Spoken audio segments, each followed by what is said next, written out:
Good morning, Floss Tube friends. It's an awful day here in the UK today. So it's Saturday morning on the bank holiday, and this morning it was beautiful sunshine, and now it's really horrible and dark and overcast, so I apologise if the light's not very good. Also, if you hear any noises in the background, then again I apologise because I have my two little furry friends with me this morning on the sofa. So this is Chester. Let's just give him a little... Oh, yeah, you can hear him growling. Well, growling is not growling. So this is Chester down there.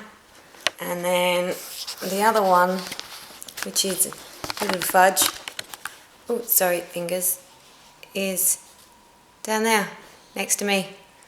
So yes, so I have my little furry friends with me this morning. Let's try and balance this camera properly. Perfect.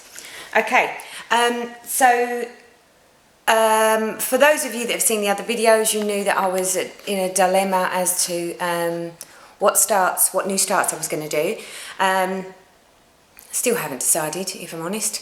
I need to decide now because I'm stitchless again, because I have got a finish, a second finish. So for those that already knew, I was doing a wedding sampler for my brother, and I decided that I was going to make some changes to it because I ordered the pattern through Etsy, and although I liked the design, I wasn't overly happy with the colours. So the original pattern looked like this. But I didn't like the colours, so I decided to change the colours up, and then also because I fancied going way out there, I decided to put some beads in it as well, which is all fine and all good, apart from the fact that there were some intricate sides to changing colours that I hadn't took into consideration.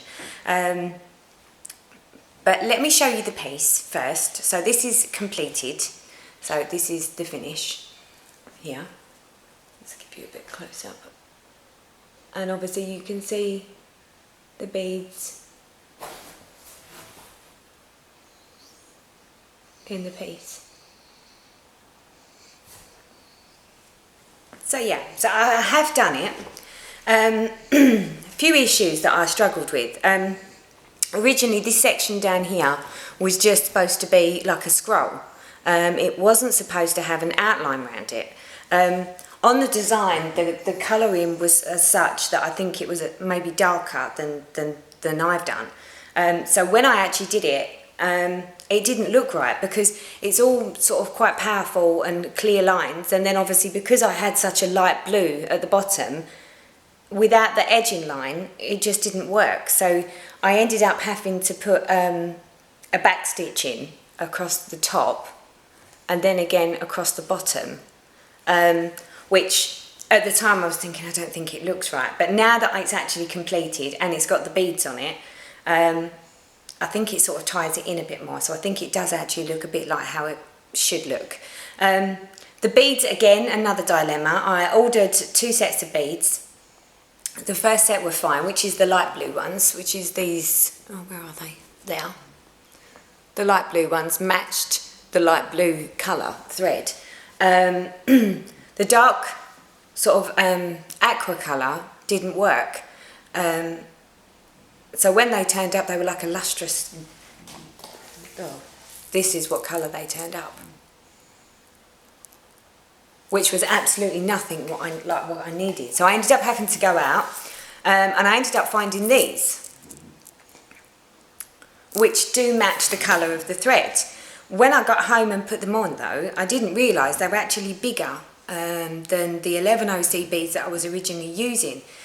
So again, I sort of had a little bit of a freaky meltdown, and then realised that in actual fact, because it was going in the centre of the flowers only, I don't think it looks too bad in the respect that the beads for the flowers are slightly bigger. So if I show you again now, you'll see that the flowers, the darker colour beads are actually quite substantially bigger than the other ones. But all in all, I don't think it looks too bad. So guys, what do you think? Do you think that would be acceptable? I'm thinking I'm going to frame it in an oval mount to match the oval design, and then put it into a square frame. So yeah, so it's done. Now obviously no one in my family other than my mum and my daughter actually knows that I'm on YouTube and that I do videos, or that I mean my brother doesn't even know I cross stitch, so this is going to be a complete surprise for him. The only thing that I am a little concerned about, I don't know whether you can see it in the video, but I put grid lines in this originally with sulky silks, but when I've took it out I can actually see some holes, or not holes, but you can see where something's gone into the holes of the fabric. I don't think you can see it. Oh, I don't know, no you can. Look, if you look there, that bit there which is looking like a shadow, that is actually where the grid line was. Now I'm a little concerned because once that's put into a frame, are you going to see that? And if so, is there a way of getting that out? Or obviously with the beads on it, I don't think I can wash it. And I know that normally people say, well, if you wash it, it actually closes the holes back up. But I'm a little worried that that won't come out and you'll actually see that. If not, then I'm just going to have to ask the framer to make sure that he puts something white behind, which I think he will anyway. But yeah, so anyway, that's me rambling as usual. So yes, I have another finish. So my brother's piece is now done. So now all I need to do is decide on what to do next. Now, obviously everybody knows that there was two main long-term projects that were in the pickings, which was the Stormy Owl and the Dragons one. And then I'm doing the Twisted Rainbow Sampler. The Twisted Band Sampler. So the Twisted Band Sampler is definitely a new start. That's going to happen regardless. But I'm still in the dilemma of the other two. So what I'm sort of thinking of doing is having a number of projects on the go at the same time and maybe rotate. Because I really can't make up my mind, and I must admit I was going to do a voting poll and basically work it on however many yeses I got for the Stormy Owl from the last video or the Dragon, but to be honest there were so many people that said Stormy Owl, but I think everyone sort of agrees with me it would need really to be in a full cross to do Stormy Owl because it's got really no background, whereas the other piece, the Dragon, is 10 stitch. Now for those of you that know, I'm really would like to try having a go at 10 stitch, and the only way that I think I'm going to be able to do that is to actually do the Dragon one.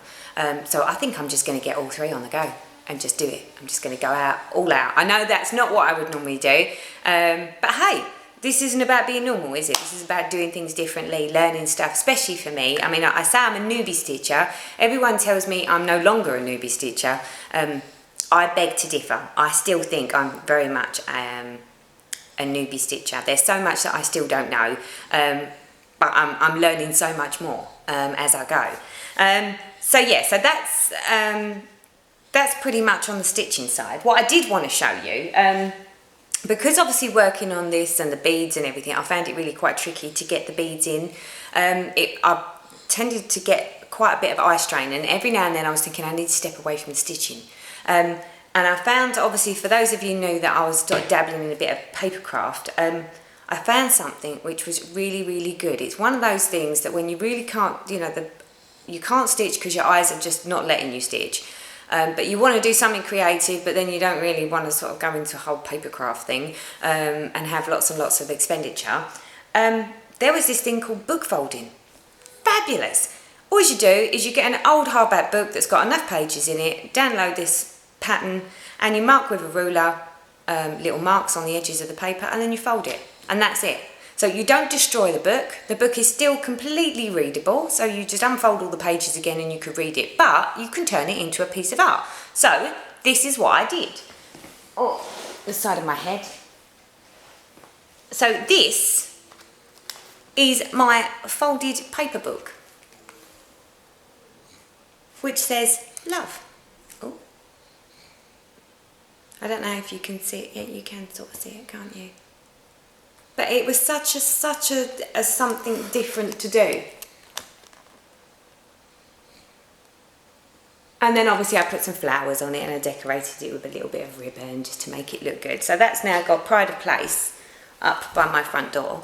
But I've done that without destroying a book, which was great. But it was a good thing to do in between doing my stitching, to just give my eyes a rest, because I was finding, I don't know, I mean, I would have thought the Heaven and Earth design that I did before would have been harder on my eyes. But for some bizarre reason, I found this one harder on my eyes. Maybe it was because I was spending so much time like counting, whereas the other ones are sort of, because it's full coverage, you just know you just keep going to the next set. But with this, I found this was quite hard on my eyes. I mean, this is on an 18 count Ada, so it's no different. Sorry, no, this is a 16 count Ada, so this is actually easier than my Faces project that I did, which was on an 18 count Ada. So yeah, don't know why. Maybe it was the time of day that I was doing, maybe it was because I was doing a lot of evening stitching. But yeah, it was just something different without sort of having to sort of go and have lots of expense, because obviously all my expense I want to spend on my cross stitch. But yeah, so thought I would share that with you. So now I've told you a little bit about obviously what I've been doing, what my plans are to do.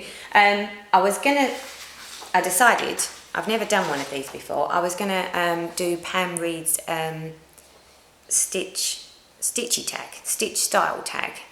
So here we go. So favourite fabric. That's a little tricky. I don't really know much about it. So far, I think in the Ada, it would be 16 and 18 count. I don't really like going to 14 count. I find it quite holey and very gritty looking. Love the look of 25, 28 and 32, but not really had much experience. But obviously doing the Dragon Heaven and Earth design that I'm going to be doing in 10 stitch, that's going to be on a 25 count even weave. And my Twisted Band sampler, I believe, is on a 32 count sparkly even weave. So so far really I've only actually completed anything on Ada, but I love the look and the feel of the 28 and 32 count in the even weave, and obviously the 25 grit, but that's purely because it's already pre-gridded. So they're my favourite fabrics. Hoops or frames? Definitely frames. So I have I have 4 Manelium frames, and I have a Q-snap. So the Q-snap, I think, will come more into play when I start going back to work and I'm commuting, because obviously I'll want to take it with me, and you can't take a massive Manelium frame on a train.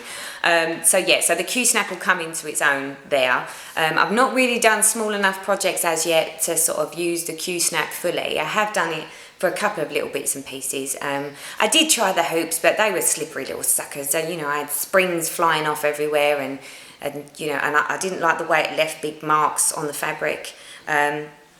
I mean, obviously I'm worried about sort of little holes in this, so I can only imagine what it would be like if I'd done a project like that on a hoop and it left a big mark on it.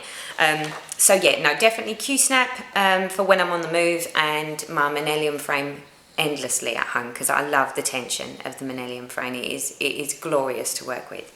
Okay, so number 3, do you use a stand or just hold your frame? Well, obviously I have a Manelium stand, and I have a Lowy stand. Since I've been using the Manelium frames, I've basically only used the Manelium stand because it's gorgeous, and I tend to do it in one place, so it's not like it has to move around.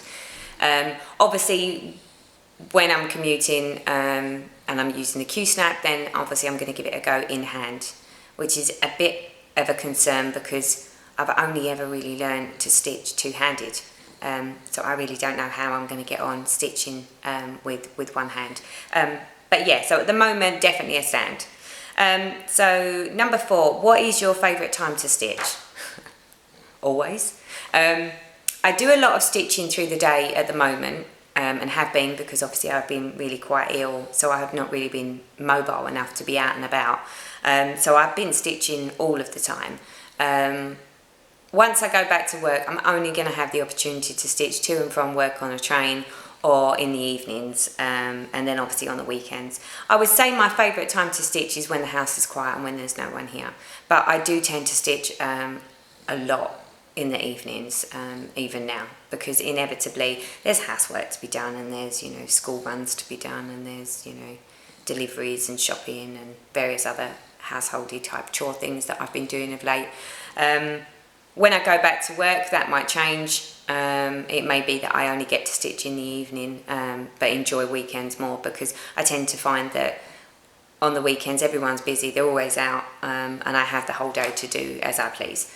I don't think that's going to change. So number 5, do you use a printed paper copy or are you digital? I'm definitely digital. I really don't like working with paper at all. The way that I stitch at home at the moment, obviously the iPad sits lovely and comfortably on top of my Manelium stand, directly in front of where I'm stitching, and I just use a stylus and mark off. And that way, if I need to frog anything or I've messed it up and I'm going back, on a paper copy, I think I would actually get really confused, because I would have highlighted it and it's like, well, now I've got to rip that out, and how am I going to know where I'm going back to? Whereas on the digital version, if you have to take stitches out, you just delete your little highlighter and it takes you back to where you were. So I find that that works really well for me. Number 6, are you a floss licker? Oh yes, definitely. I have no other way of getting the floss through the hole of the needle. I'm sure there are ways, and I'm sure there's little gadgets, but I'm definitely a licker and stick it in. So, yep, that's me. Number 7, do you hoard or buy supplies as needed?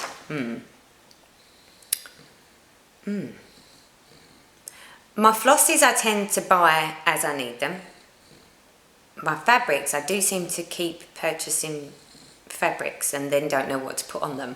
I don't think you would call me a hoarder, however. It's like, I think if I was to hold flosses, it would only be silk flosses, and the variegated. But definitely, I don't think I would be holding things like DMC. I think because I've been doing Heaven and Earth design and I'm kitting up a lot of Heaven and Earth design, I've got quite an array of DMC flosses anyway. So whatever I haven't got in a stash or in a leftover, I tend to then go just order in. So no, definitely, I think I order as I go. What is your favourite floss? Well, obviously, I love my DMC I do apologise. Bear with me one moment. Hello? That's my husband telling me he's on his way home, so I need to make this rather sharpish now. Okay, so what is your favourite floss? Obviously, you know I use DMC majority. However, if I'm working with black, I will order in the Anchor, purely because it's a little bit more fluffy, and I tend to find I get better coverage with the Anchor. I think that was a tip off of Miss Milky Bar Kid. But overall, floss to work with that feels and looks yummy, I think is definitely Dinky Dice. But that's purely because I like the way it feels and I'd love a pillow made of it. Are you a serial starter or do you have a whip at a time? Well, currently, up until now, I've pretty much had a whip at a time, because I just can't seem to get my head around putting one away and picking another one up. But I'm about to become a super starter with 3 starts all in one go. So I might have to check back in on that question at a later date. Do you have more FFOs or UFOs? Well, since I'm a newbie and not really done much, I've only really got FFOs. Unfinished objects is 2. The first one I ever started, which didn't get very far, and the second one was my disastrous Biscanu, which got put into the cupboard and hasn't come back out since. But equally, I've only got 2 full finishes. No, 3 full finishes now. So yeah, definitely more FFOs than anything else. Do you watch TV while stitching? I have the telly on in the background, normally on YouTube, and listen to videos and whatnot. But because I have my iPad with my pattern on it right in front of me, I tend to find that I don't really look up. I keep having problems today. So far my husband's interrupted us with a telephone call to tell me he's on his way home, and then the camera died on me, so I do apologise if this video comes across quite bitty. Okay, so where was I? Do you watch TV while stitching? I listen to YouTube, and then if there's something that I need to look at when you're showing whips and stuff, then I'll quickly look up. But other than that, I tend to be very much head down stitching. But I do like it on in the background. Do you mostly stitch alone, or do you ever get together with someone to stitch with? I would love to get together with someone else that stitches, but I don't know anyone. I'm a lone stitcher, apart from obviously with my two little fluffy friends. Do you like to experiment and alter things with your charts, or do you stitch them just as written? Well, up until I started this last project, I would say definitely I would never alter one, but then I altered this one. So completely. I mean, there isn't one colour on here that's the same, and then where there was stitching I put beads, and then that bit wasn't supposed to have back stitch and it's got back stitch, so I'd say I pretty much altered that. Although, food for thought for next time, you know, I think I will be a little bit more mindful when I'm switching colours out and putting colours in, that if it's a substantially dark colour and you're changing that to a light colour, that you may need to sort of make other adjustments to it. So that will be something that I'll take into consideration again. Number 14, do you bobbinate floss or not? If it's DMC, then yes, I'll bobbinate. If it is anything other than that, then no, I tend to just put it in floss away bags. However, if I'm doing a smaller project that's say got less than 10 colourways, or less than 10 colours, then I'll tend to just put the DMC flosses into floss away bags, because I find that easier for me to work with. I've got like a little cubby hole in my centre console in my sofa, so I just throw it all into there. So yeah, bobbinate if it's DMC, and if it's silk threads, then I floss away bag it. Do you start a project in the middle of your fabric or at the corner? I think because I've only ever really learned and completed properly, starting on the top left hand corner, that's where I start. And the fact that I've actually done gridding now, and can grid, I think I will always start on the top left hand corner, apart from if I'm going to tent stitch. I think if I'm tent stitching, because the way I do my crosses, I'll start on the top right hand corner, just for ease. So yeah, but I've never tried from the middle, because I think I would actually I'd just lose it. I wouldn't know what I'm doing. I've only learnt one way. I don't think I could switch that now. Do you have a whip rotation? Not yet, but I will do soon. 17. Do you use a timekeeper to keep track of how long it takes you to complete a project? I tend to take a photo the day I start it, and then I take a photo the day I finish it. I don't track my hours, but I do like to know how long it took me to actually complete a project. So I have been logging that. So yeah, I track. Do you use the parking technique? Oh yes, definitely. Only if it's got a lot of varying colours though. So for instance, this last piece that I did that I just showed you, it didn't require that. Heaven and Earth Designs, yes, I definitely park. Do you keep your alts? I do. And in my little cubby hole, here's my little alts jar. See? I don't know what you're supposed to do with them, but I do keep them, and I do sort of just stick them in the jar and then put it away. I think it just saves me having to collect it all, put it all in the bin. But I'm sure that there's a use for them somewhere, but I do keep them. And the last question, do you like a snack or drink while stitching? I don't eat whilst I'm stitching, and if I do, I'll go and wash my hands, so I won't actually touch my stitching while I'm eating. But I do drink, so obviously I'll have my drinks, but I do love a good coffee. So I came up with a plan. I have two, as I said, it's a centre console, so it has two little cubby holes in it. I use one of these, like a travel mug, so that way I can sit back when I'm going to drink, so I'm actually nowhere near my stitching, and then there's also not the possibility of spillage, because obviously it's in like a thermos flask, and let's just check before I do this. Yeah, you can turn it upside down and nothing comes out. So yeah, although I do drink, I don't trust myself 100%, so use a travel mug. And that is it, everybody. So obviously I will do another update as soon as I get going with my my whip rotations. It's lovely to sort of to watch all of your videos. I like the short videos, but I do really like the long videos where people are telling us everything and, you know, bits and pieces, because I seem to get so much more knowledge. It's very knowledgeable for me to listen to people when they're doing bigger videos. But that's me done for this time round. I will give you an update as soon as I've got something to update you on. So all have a absolutely fabulous weekend, and I'll talk to you real soon. Bye bye, Floss Tube friends.